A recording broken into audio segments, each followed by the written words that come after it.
Fully released in 2018, Dead Cells is an action platformer that combines aspects of the Metroidvania genre of games with roguelike elements, procedurally generating the structure of each level at the start of a run, thereby ensuring that no run is the same as another, outside of custom mode. The main draw of Dead Cells is its gameplay loop, that eternally fresh experience of crawling through its various stages, but it also has a story in its backdrop that is pretty interesting in its own right. However, its telling is scattered throughout randomly generated lore rooms that appear in the stages, or blurbs that appear beforehand, that give little tidbits of information. But these rooms don't always appear in a run, which can make it hard to keep track of what happens where, when, and why. And the true ending of the game is locked behind a nightmare-level difficulty game mode, which can only be accessed by completing the game on all of the previous difficulties. These things together make it so that most players aren't going to be able to understand or even see the story in its entirety. So let's take the time to compile all of the relevant information, organize it, and go through it so that we can see the full picture. Obviously, spoilers for the story of Dead Cells follows, so take this as your warning. If you want to piece it together for yourself, now's the time to leave. With that out of the way though, let's get started. Dead Cells takes place in an unnamed island kingdom we'll call The Realm, which has a diverse and varied ecosystem, with numerous distinct biomes.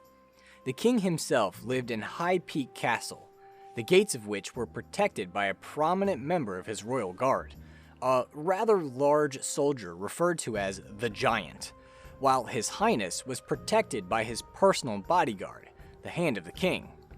These two soldiers didn't always see eye to eye, but they set aside their differences for the benefit of the realm, which was itself rather prosperous, with the castle having extravagant baubles and detailed portraits decorating its halls, while the king entertained guests with lavish banquets.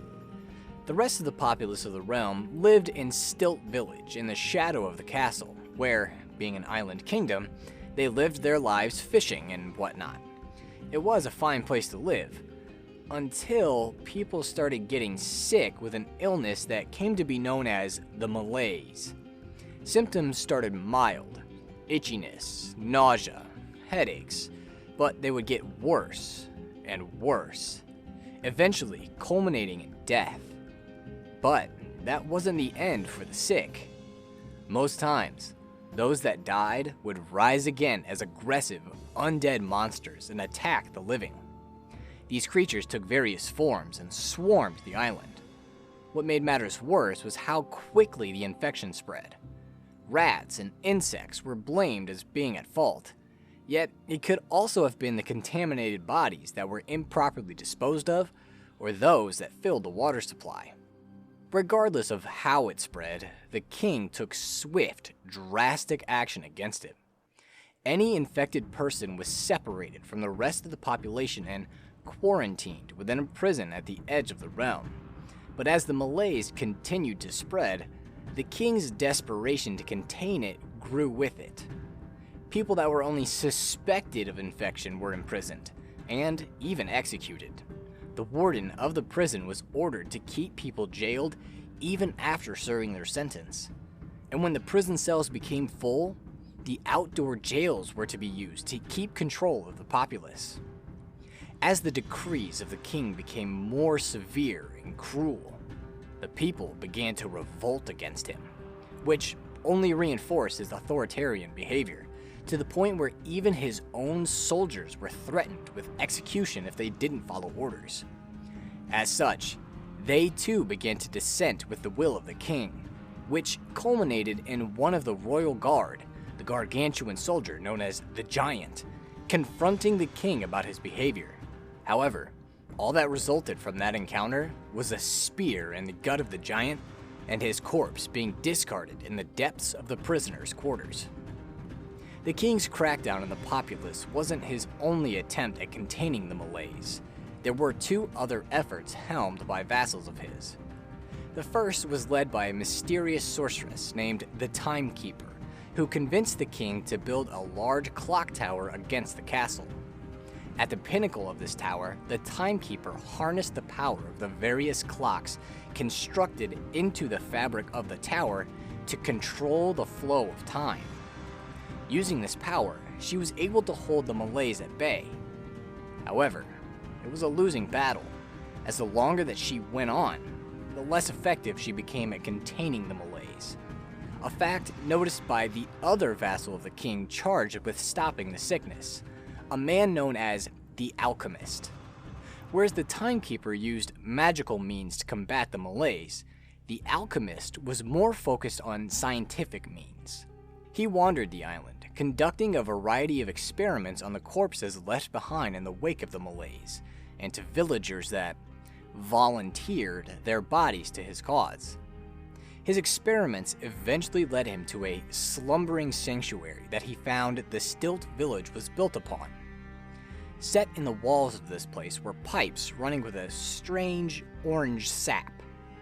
He noticed that the same material seemed to run through the pipes of an ancient part of the sewers, and if something had happened to one of these pipes, then the sap could have easily contaminated the water supply of the realm and have led to the Malays. He believed understanding this sap would eventually lead to a cure for the infection, so began experiments on harnessing the essence of the sap. They began to show some progress, slowing the rate at which one mutated. But before he could further explore his findings, disaster struck. The mass of undead spawned by the Malays swarmed the realm, and although the royal guard had sealed the gates of the castle to prevent the infection from gaining a foothold in its halls, they were only delaying the inevitable. The undead sickness infiltrated the castle, infecting those inside, including the king himself.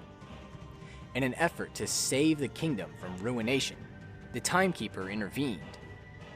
Every day, she used her magic to reset time, keeping the realm in an endless cycle, hoping that someone, somewhere, some when, could eventually find the cure to the Malays and save the kingdom. Which brings us to the depths of the prisoners' quarters. Here, a strange congealed mass plops onto the ground, crawls over to a nearby beheaded body, and brings it to life. As the beheaded familiarizes itself with this new form, they're greeted by a knight who has apparently met them before and comments on a unique condition of theirs. They can't die. Indeed, if the monsters of the Malays inflict enough damage to the body the beheaded inhabits, their body will crumble, and the blobby mass will return to the prisoners' quarters, where it will take over a new body. Using this unique power and seemingly endless supply of bodies, the beheaded explores the island, seeing the extent of the damage the Malays has wreaked on the realm for themselves. As they do so, they meet a few friendly faces amongst the various monstrosities of the island. The first is a hooded man named the Collector with a large vat of blue cells upon his back. The beheaded has noticed that sometimes the creatures of the island will drop these when destroyed, and the Collector says that in exchange for these cells, he can provide more powerful weapons to the beheaded to aid him in his journey. But what exactly he's collecting these cells for, he doesn't say. Alongside this mysterious man are gremlin-like creatures which offer to help the beheaded improve their weapons in exchange for gold. They are also able to help mutate the beheaded's amorphous form to grant it various abilities. But these are different from magic runes that the beheaded finds in the various biomes of the realm. These runes are absorbed directly into the being of the beheaded, making those improvements permanent. With the combination of the magic runes, the Collector's offerings, and the gremlin's assistance, the beheaded makes their way through the realm, fighting through the prison and the ramparts, battling the concierge, the mutated form of the prisoner's warden, climbing the timekeeper's clock tower where they defeat the sorceress in battle, who warps away before being killed, and making it through the grand halls of High Peak Castle to reach the throne room at its pinnacle. Here, they find the comatose king still defended by his hand, who casts a shield on his liege and calls for a fight with the beheaded. It's a harrowing one, but the beheaded manages to defeat the large soldier and eke out a victory. He picks up the lance wielded by the hand of the king and uses it to destroy the barrier surrounding the royal. He grabs the motionless king and stabs him with the weapon that was meant to protect him. Yet the king rises from the ground as a power begins to well up in his body. It's unleashed in a brilliant explosion, destroying the body of the beheaded. Yet the mass that controlled the body still maintains its immortality, and instead of disintegrating with its host, it slinks into a nearby fountain which leads it back to the prisoner's quarters, where it claims a new body. One of the first things the beheaded notices is the skeletal remains of the giant are missing, and a loud crash pulls them to investigate. As they watch the figure descend into lava, they have hope that their actions have had a positive effect on the island. Yet, when they go through the realm, there are just as many monsters as there were before. The concierge and the timekeeper are back, and the Hand of the King is still at the top of High Peak Castle, although what he now guards is a smoldering ruin where the throne and the king once were, seemingly the only change that has come over the island from the beheaded's actions. As they go through the realm again and again and again, they find that they are doomed to repeat the cycle, destroying the monsters of the Malays forever. However, they do find something that has an effect on the realm. Upon defeating the Hand of the King, the beheaded absorbs part of the essence of the soldier, a red cell that modifies the island during their next run. Those affected by the Malays are more dangerous and numerous. The resources available to the beheaded have diminished, and wooden doors that were previously unable to be opened are now unlocked, opening up new portions of the island. After the beheaded completes a run through the island with one of these boss cells active, another becomes available, amplifying the effect of the cells, in particular, unlocking more of those wooden doors. This pattern will continue until the beheaded has 4 boss cells, whereupon he will get no more from the Hand of the King, and will be able to unlock every single wooden door on the island, save for one that's in a building attached to the throne room. This door requires 5 boss cells to unlock. To get that last cell, the beheaded will need to meet someone else from the island's past. After crossing the large lava pit that the giant descended into, the beheaded will find a cavern key. This key, when placed within a monolith in the graveyard of the realm, unlocks a new area of the island, the cavern. At its deepest point, in a place named Guardian's Haven, he will meet the reanimated corpse of the giant. The Titan seems to recognize the beheaded, at first happily, and then angrily, mentioning his arrogance has brought ruin to the kingdom. It prompts him to launch an attack on the beheaded, but it's a fight that the giant loses. Battered and broken, he laments at how the actions of the beheaded has disappointed and confused everyone, and then finally reveals why he recognizes them. The beheaded is the king, the one responsible for leading the realm during the infection, for inflicting so much pain on its denizens, and for the death of the giant.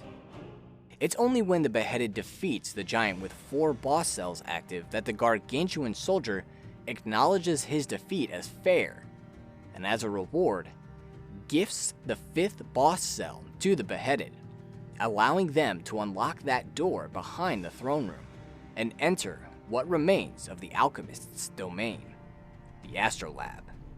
The beheaded makes his way through the various creatures that were the results of the various experiments the alchemist was conducting, and the numerous traps and hazards all around the structure, catching glimpses of various diagrams and schematics detailing the alchemist's work, to climb to the highest point of the entire realm, the observatory. Here he meets someone unexpected, the Collector, who had been missing on the beheaded's 5 boss cell journey through the realm. he finally reveals just what he's been collecting all those cells for. He's been using them to try and create the Panacea, a legendary tonic created from the essence of life that can cure any disease, ailment, or sickness. As the cells in the catalyst are distilled into a bright blue liquid, the collector comments on the likely implausibility of it, that messing with cells never turns out well, hinting at the king's current blobby state as an example. The blue liquid is poured into a container and grabbed by the collector, who then reminisces on his past about the experiments he performed on people, living and dead, that he never gave up trying to find a cure to the malaise and saving the kingdom. All a hint that the collector was the alchemist. He holds up the concoction that is his last hope of achieving that dream, and downs it. It has an immediate effect on the collector, who gets a terrifying, evil grin on his face, and feels an addictive power course through him. Wanting more, he starts a fight with the beheaded, intending to send him back to the prisoner's quarters so he can collect more cells to bring to him. As their battle rages, the collector transports the beheaded higher and higher up the observatory, throwing vicious attacks at his opponent. However, the tables begin to turn and the beheaded weakens the collector. Whenever that happens, the collector puts up a shield and drinks from the Panacea, rejuvenating him and allowing him to continue the fight. The cycle continues until, near the top of the tower, the collector forgets to put up his shield, and the beheaded takes advantage. Knocking the Panacea out of the hands of the collector, he takes the potion himself, supercharging his own power, and finally leading to the defeat of the collector. On his hands and knees, the collector damns the actions of the beheaded, of the king that is leading to the fall of the realm, and is then stomped to death by the king. As the beheaded steps away, he begins to feel the Panacea's effect on his body, relishing the moment that he'll finally be free of the damned kingdom. The body disintegrates, leaving the blobby mass, and then nothing. That's it. Nothing more happens.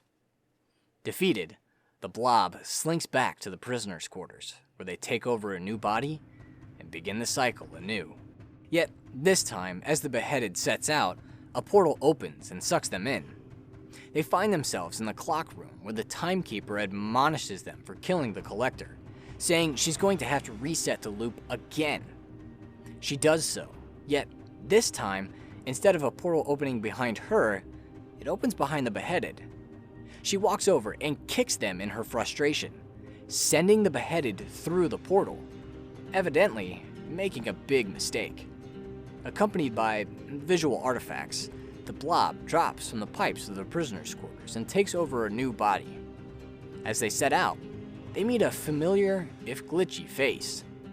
The knight that greeted them when they set out for the first time, repeating the very dialogue from their first encounter. The beheaded is bewildered by this encounter, but sets out as normal, although confused.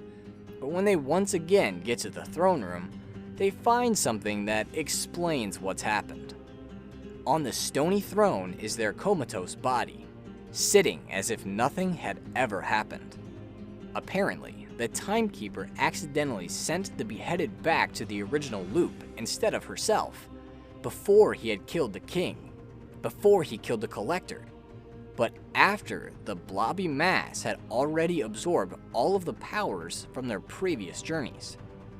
Thus, this time, when they shatter the shield guarding the king, they don't slay him using the hand's lance. Using the homunculus rune, they detach their blobby mass from their body and undergo the same process that they do in the prisoner's quarters, using their blobby mass to take over a new host and reclaim their original body. However, the king notes that his body is still infected with the malaise, and wonders aloud if there's a cure for this ailment.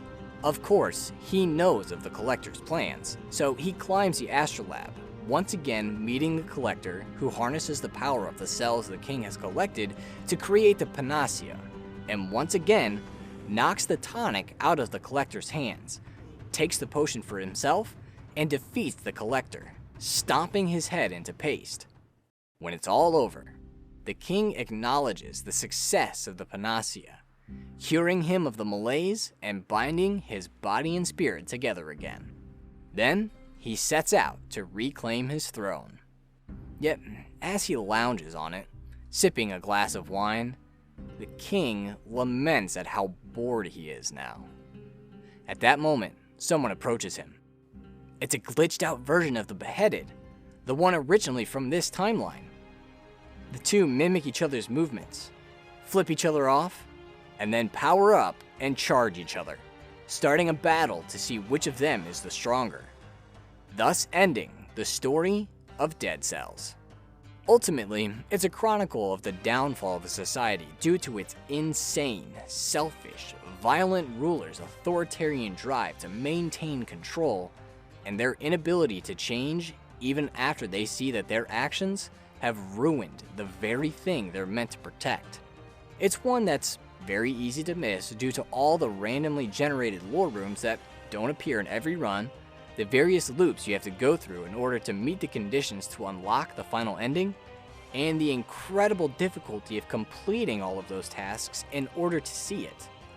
Plus, one could argue that the story isn't the main draw of the game, so it's likely the average player just isn't interested on the background of why the beheaded is making their way through the realm, murdering zombies along the way. But hopefully this video helped shed some light on just that, and I do hope you enjoyed. If you have any questions or anything, feel free to ask and I'll do my best to answer them. Until next time, thank you for watching and see you later.